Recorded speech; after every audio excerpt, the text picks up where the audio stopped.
China's President Xi Jinping delivered remarks at the UNGA focusing on the importance of climate goals and the green technologies needed to achieve them. What role does AI play in this?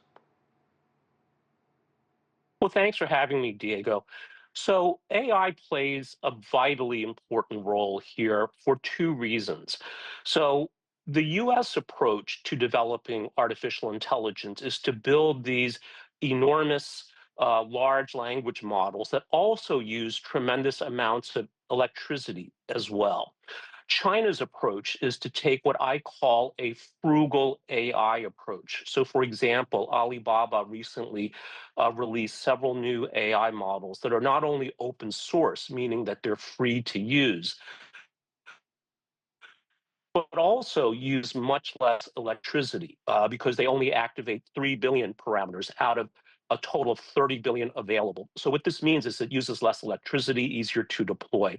So I think this is one way that AI can play a role in global environmental sustainability. The other way is in the actual development of environmental technologies, whether we're talking about solar panels, electric vehicles, batteries, et cetera, because all of these actually not only require artificial intelligence, but software. And here, China has, according to the Ministry of Industry and Information Technology, MIIT, almost 10 million software developers. The US, by comparison, according to the Bureau of Labor Statistics, has about 1.5 million. So here, China's enormous talent pool for software development combined with AI means that it can more quickly produce high quality code that can translate advances in environmental technologies more quickly to consumers and businesses around the world. So I think from these two perspectives, artificial intelligence plays a very, very important role.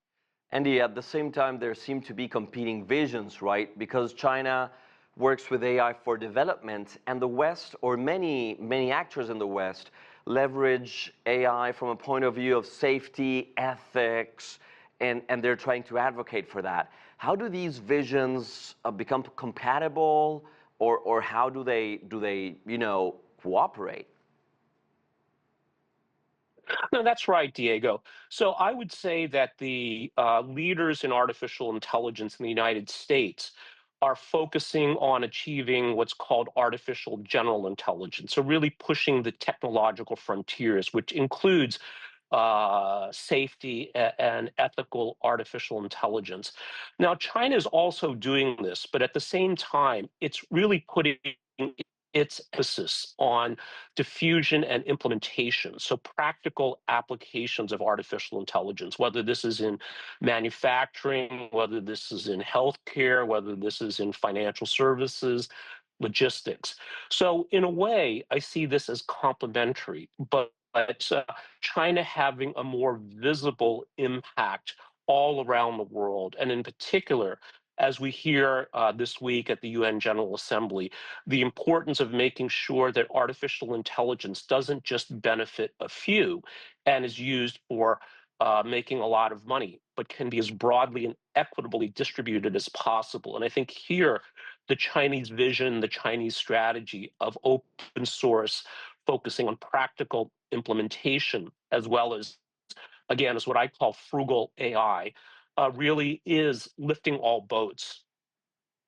And Andy, how do you see the UN's potential role in setting digital governance standards around AI? Yeah, another great question, Diego.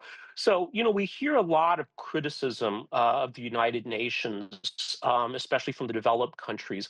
But I think what's underappreciated is the central role that the UN has played in what I call the hidden plumbing of globalization, from civil aviation to shipping to even weather. And here we can see, I think, the United Nations also playing a role in ensuring standards, norms that are widely adopted, whether we're looking at artificial intelligence, robotics, genetic engineering, et cetera. A lot of these new technologies that will have global impact. And here I think China also has been a staunch supporter of the United Nations in this area. And Andy, we have seen various rivalries in this angle of technology. Do you see it as a new front in geopolitics? Is it shaping investment flows, supply chains? How do you see that? It absolutely is, Diego. And it's a double-edged sword here in that, on the one hand, we know that China is a ferociously competitive domestic market. And as a result of that, it creates incredibly lean, innovative companies, whether this is in solar panels, whether it's in electric vehicles. Many believe we will see the same thing in robotics as well. So this, of course, attracts enormous interest from investors all around the world.